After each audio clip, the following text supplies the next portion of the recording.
भारत में लोकसभा चुनाव, पाकिस्तान में तनाव। मोदी को क्यों हराना चाहता है पाकिस्तान? पाकिस्तान में मोदी की हार के लिए दुआएं क्यों? मोदी के लिए फवाद चौधरी के कड़वे बोल क्यों? राहुल केजरीवाल के लिए फवाद चौधरी के मीठे बोल। पाकिस्तान के पूर्व मंत्री फवाद चौधरी भारत में हो रहे लोकसभा चुनाव से तनाव में हैं। लगता है कि यही वजह है कि भारत के चुनाव लगातार बयानबाजी कर रहे हैं। फवाद चौधरी ने एक बार फिर कहा कि वो चाहते हैं कि भारत में हो रहे आम चुनाव में नरेंद्र मोदी हार जाएं। फवाद ने कहा कि पाकिस्तान के आम लोगों में भारत के लिए नफरत नहीं है, लेकिन भारत में आरएसएस और बीजेपी लगातार पाकिस्तान के लिए लोगों के दिलों में नफरत भर रहे हैं। ये किसी भी तरह से दोनों देशों के आम लोगों के लिए अच्छा नहीं है। फवाद ने आगे कहा कि नरेंद्र मोदी की सोच कट्टरपंथी है, उनकी शिकस्त होना बहुत जरूरी है। जो भी उनको हराएगा, चाहे वो राहुल हो, केजरीवाल हो या ममता बनर्जी हो, उसके साथ हमारी शुभकामनाएं हैं। नरेंद्र मोदी और उनकी जो कट्टरपंथी आइडियोलॉजी है उसको शिकस्त होना, इलेक्शन हारना बहुत जरूरी है।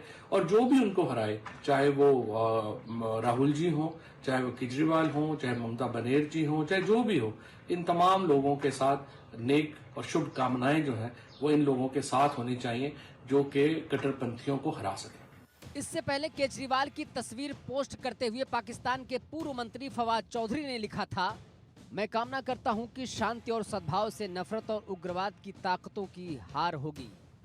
हालांकि केजरीवाल ने फवाद चौधरी के पोस्ट पर करारा जवाब दिया था। केजरीवाल ने कहा, चौधरी साहब, मैं और मेरे देश के लोग अपने मसलों को संभालने में पूरी तरह सक्षम हैं। इस वक्त पाकिस्तान के हालात बहुत खराब हैं। आप अपने देश को संभालें। भारत में हो रहे चुनाव हमारा आंतरिक मामला है। आतंकवाद के सबसे बड़े प्रायोजकों को हस्तक्षेप भारत बर्दाश्त नहीं करेगा।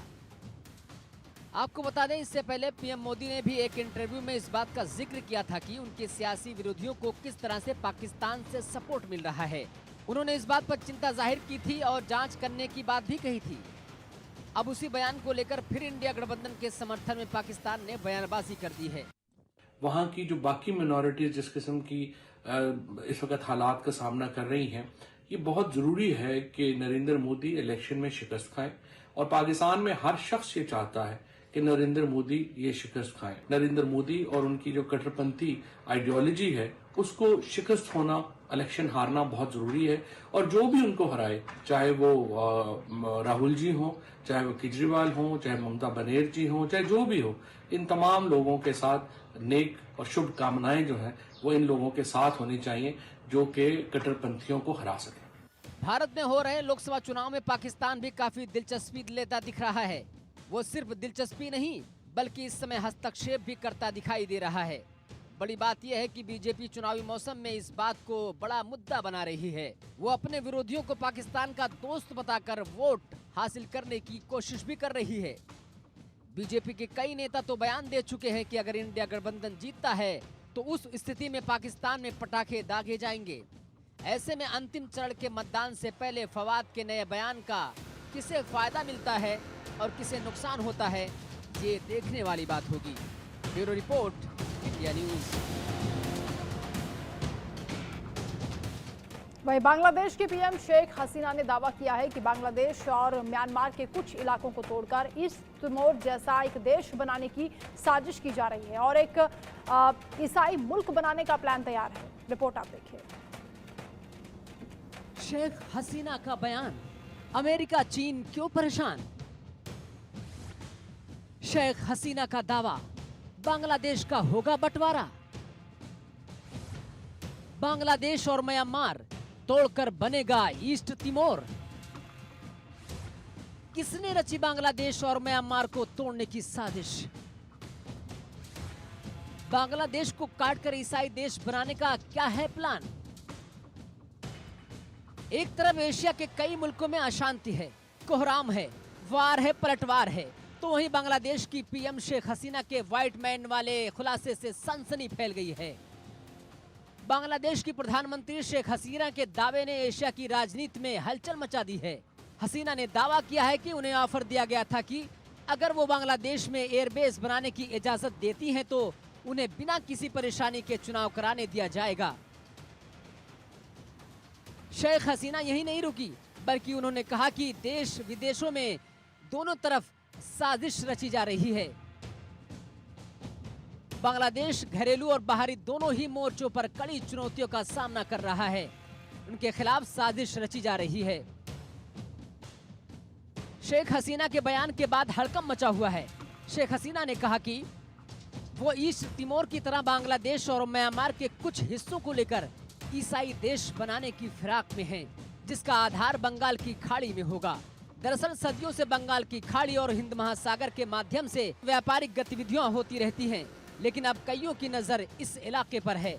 उन्होंने कहा कि इस इलाके में कोई विवाद नहीं है, न ही कोई संघर्ष की स्थिति है। वो इस इलाके में कभी ऐसा होने भी नहीं देंगी। हालांकि ऑफर देने वाले देश का नाम नहीं लिया और न ही खुलासा किया। आगे और परेशानी बढ़ने वाली है, मगर इससे घबराने की जरूरत नहीं है। इसके साथ ही अपने भाषण में शेख हसीना ने विपक्षी पार्टी बीएनपी का भी जिक्र किया और बताया कि कैसे वो देश में आम चुनाव को रोकना चाहती थी। आइए अब आपको बताते हैं कि ईस्ट तिमोर आखिर है क्या। ईस्ट तिमोर को तिमोर लेस्ते के नाम से भी जाना जाता है। यह एक ईसाई बाहुल देश है।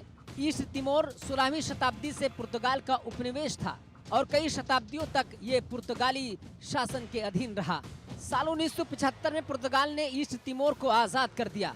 इसके कुछ ही दिनों के बाद ईस्ट तिमोर पर इंडोनेशिया ने कब्जा कर लिया और इसे अपना 27वां राज्य घोषित कर दिया। इस दौरान इंडोनेशिया ने स्वतंत्र आंदोलन को कुचलने की खूब कोशिश की। आखिरकार 1999 में इंडोनेशिया ईस्ट तिमोर में जनमत संग्रह करने में सहमत हुआ। इसके बाद साल 2002 में ईस्ट तिमोर एक स्वतंत्र देश बन गया। ये 21वीं सदी में आजाद होने वाला पहला और एशिया का सबसे नया देश बना।